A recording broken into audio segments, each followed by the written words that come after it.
Guru Brahma Gurur Vishnu Gurur Devo Maheshwaraha Gurur Sakshat Param Brahma Tasmai Shri Gurave Namaha. So that's an excerpt from my CD, which I finished. I finished all the vocal tracks.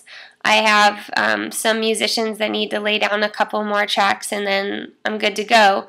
And that was a long time dream of mine to do, which for various reasons I had put off, but it's one of my goals on the year-long list, so that's really exciting.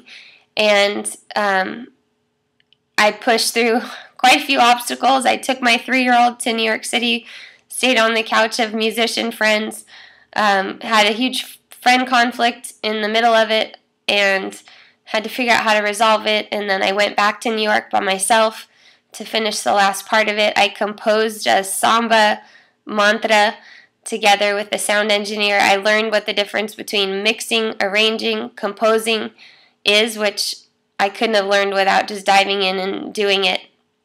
So my theme for these 4 months is something that I heard Nkosi Johnson, who's a 9-year-old AIDS activist, say, which is do all you can with what you have, in the time you have, in the place you are. Do all you can with what you have, in the with what you have, in the time you have, in the place you are. And that's been the overall theme. Like right now I'm sequestered in a small space in my parents' house while a mechanic's out in my driveway. My daughter's on the couch watching a DVD. There's 4 dogs in the house because my grandma's here, so I had to shut them out for a while.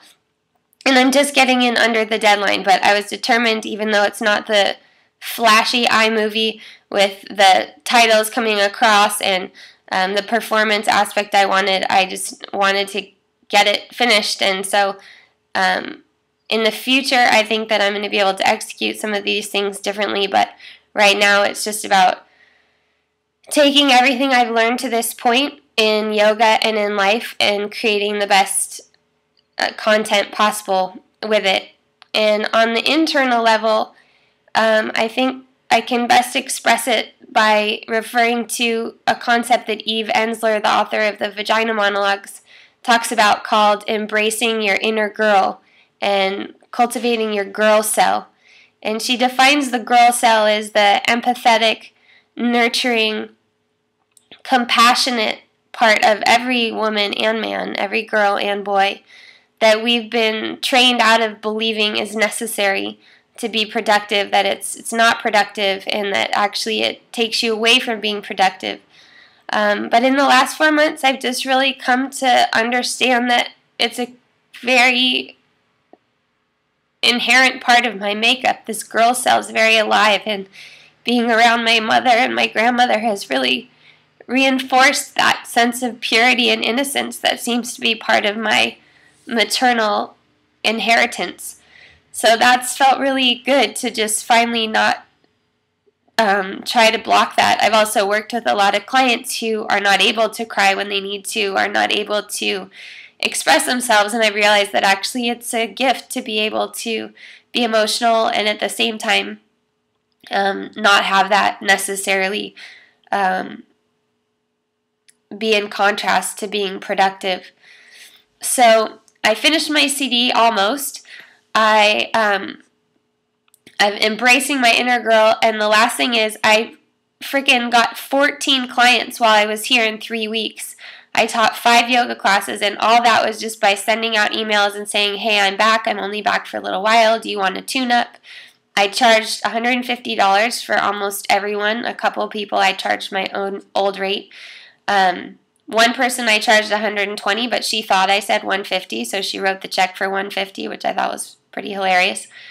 So I made all the money for the capital for the children's clothes that I sell in Brazil to bring back. I made the money to complete the recording, and I think that I'm going to sell my car now that everything's finally fixed. So yeah, I've just been a real go-getter, and I've been a lot less afraid to put myself out there and to, I don't know if I feel confident, but I feel more myself, probably because I've embraced this emotional part of myself, and I feel I feel less inhibited about putting my gifts out there. I feel less inhibited about asking people to share the information about the retreats. I feel less inhibited about telling people I can help you. I know I can help you. Last story, my daughter found out that a friend of mine's dog had some problems with her spine and her back legs. And Cecilia said, maybe I can help her. And I didn't even put it together, but my mom goes, yeah, that's because you're saying maybe I can help you to people all the time. If they say, oh, my shoulder has a problem, then I say, well, maybe I can help you with that. So now my daughter's telling the dogs that maybe she can help them with their spinal problems. And she actually did go give a massage to one of them. Anyway, so do all you can with what you have, in the time you have, in the place you are. Thanks, everybody.